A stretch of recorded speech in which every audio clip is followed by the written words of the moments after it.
Hey everyone, and welcome back to the channel. In this week's video we explore the beautiful Kilpeck Church of St Mary and St David and visit the remains of Kilpeck Castle. Lying in Herefordshire in the West Midlands, around 7 miles from Hereford and 25 miles from Gloucester, both of these sites tell a story of significance and its origins. So join us whilst we take a wander. On first glimpse you'll spot the small church from whichever way you come into Kilpeck village, looking absolutely beautiful, but you wouldn't believe that this church is known as the finest Norman church in England. But it all makes sense as soon as you approach the entrance, with its outstanding Romanesque sculptures and the south door that will just overwhelm and take over your senses. The Church of Kilpeck was built around 1140 during the Norman period. In those days, powerful barons held large areas of land for the king and provided knights to fight for the king. The knights would then form a new upper class, which were very much lords in their own villages, such as Hugh de Kilbeck, who was the patron of Kilpeck Church. The Catholic Church was at the time the most important and powerful institution. Everybody was a member of the church and near enough everybody believed in God. But if they didn't, they would be punished or they would face heavy fines. Apart from the clergy or the nobility, very few people could read or write.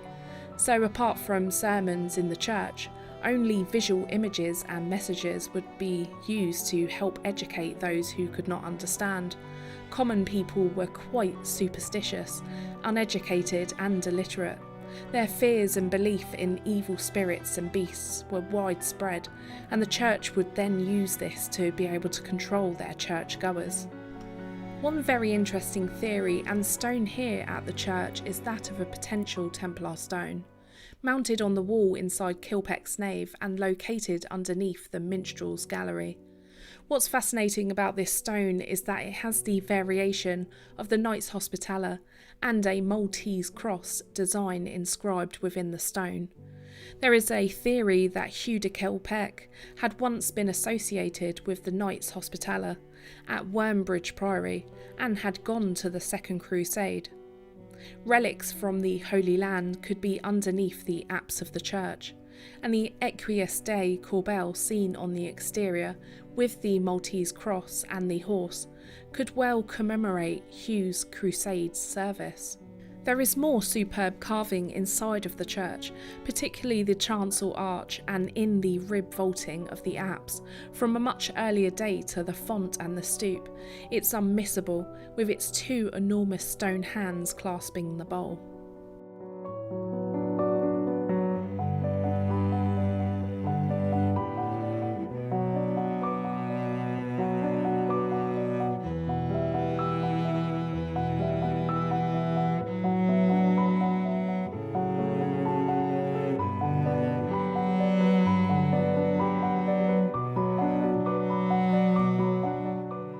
But what's great about Kilpeck Church is the array of decorative features here in and outside of the church.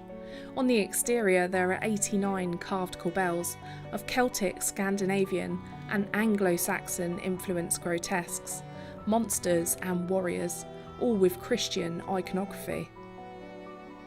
Some of my personal favourites were the pig poking out its tongue and the hound and the hare.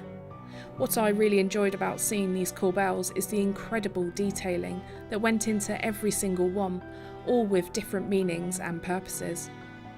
An interesting fact is here at the church there are over 20 corbels that portray human heads.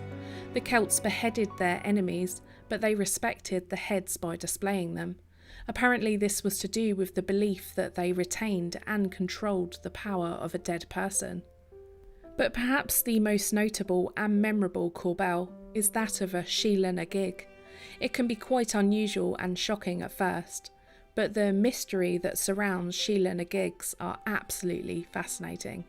You'll find the corbels in a variety of ways being displayed, but here at Kilpeck the Sheela is that of a naked woman, with both of her hands stretching apart her exaggerated and swollen vulva. Its purpose is not truly known, but it is thought that they were to warn against the sins of lust. There are over 140 Sheela gigs in Britain and Ireland, with about 80 of those which can still be found in their original locations. And thankfully and luckily, we were able to spot one of those gems here at Kilpeck.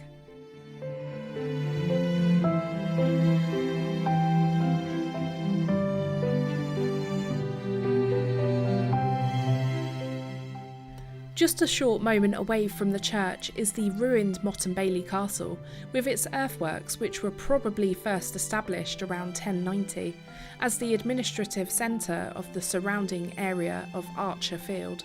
There are also traces of a lost medieval village immediately to the east of the church. This area was once part of the Welsh kingdom until it fell under control of the Anglo-Saxon kingdom of Mercia from the 9th century. After the Norman Conquest, Kilpeck was in the Welsh Marches, the border region controlled by Anglo-Norman lords, and became part of Herefordshire in the 16th century. Now as we visit the castle, hardly anything remains, although the views from above show off the scale and its surroundings more in detail, and if you wait till the end of the video, Brett will be sure to show you the surroundings. Interestingly, if you were standing here at the site of the castle, you would be able to experience the hustle and bustle of a once busy, thriving market village, full of people going about their daily lives. The manor of Kilpeck was given to William the Conqueror, to William Fitznorman, who began building the first castle in timber around 1090, as I mentioned earlier. Kilpeck was once quite prosperous and grew rapidly in the coming months. The castle was rebuilt in stone as a polygonal shell keep in the first half of the 12th century, along with a stone-walled bailey, with some additional baileys and a planned yet defended medieval town, and of course a fine Romanesque church. With the town granted charter for a Friday market and an annual fair, the village flourished way into the 14th century, but began to fail due to an absent lord, who was the Earl of Ormond, and after a succession of poor harvests and the Black Death, which killed off most of the population. Further blows for the village came during the English Civil War, when it was captured by parliamentary forces in 1645, and slighted to prevent any further use or reuse. The two wall remnants still stand on the top of the motte, which is about 170 feet in diameter and up to 27 feet high, all circled by a ditch. To the east was the crescent-shaped inner bailey, now partly occupied by the graveyard, and was all enclosed by another, deeper ditch, now mostly lined by trees. At least another 3 outer baileys once existed, one to the south, one to the north and one to the west, the latter bordered on the far side by a stream running through the shallow valley, which afforded additional natural protection. The medieval village of Kilpeck extended eastwards on the far side of the church, which is now an area of just farmland, but though faint ridges and hollows still show where some of the buildings once stood. So that's it for this week, and we really hope that you've enjoyed visiting the site of Kilpeck Church and Castle, and it's given some inspiration for a visit to this little known gem in Hereford. If you did enjoy the video, please consider clicking that subscribe button and give us a thumbs up. We want to say a big thank you to our channel members and our Patreons for being a part of the PIN family. And if you are interested in ways to support us further, then please have a look in our description for links to our Patreon and to our channel memberships. So we'll see you in the next one. Till next time.